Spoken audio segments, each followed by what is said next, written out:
Here's the problem with the philosophy of demand. You can't get rich. If people only understood, starting at the lower end of the economic scale, that you cannot get rich by demand. Now someone says, well, in America, how could you become wealthy? And the answer is to develop a new philosophy. And let me give you that. It might be the best I've got for the whole day. It's called the philosophy of performance.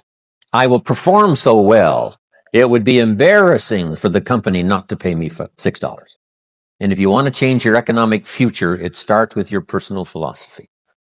I'm sure all of us can think of someone who makes $5 an hour getting started. Can anybody in the audience think of someone who makes $50 an hour?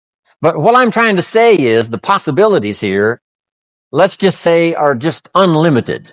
You can multiply your income by 10, then you can multiply it by 10 again, and you can multiply it by 10 again. The possibilities, we would have to say, is what we call unlimited. Now, to climb this ladder as high as you wish to climb it, learn to work harder on yourself than you do on your job. Once I understood that philosophy, it totally changed my life.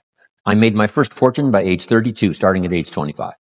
Here's how it was put to me. If you work hard on your job, you can make a living, which is fantastic. If you work hard on yourself, you can make a fortune, which is super fantastic. At age 25, I went to work on myself. The difference in my economic future was so startling, even in the early years, that I never went back to the old ways. I never went back to the old philosophy. I never went back to the old disciplines.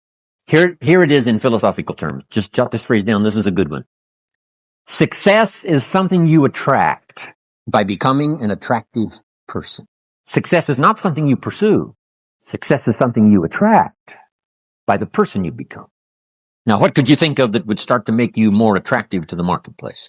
How could you take advantage of this extraordinary time in human history and make for yourself an extraordinary life? Because it's all possible. From testimonials and from personal experience, we have enough information to conclude that it's possible to design and build and live an extraordinary life. Now, if you believe that and accept it, you just simply use that as a foundation.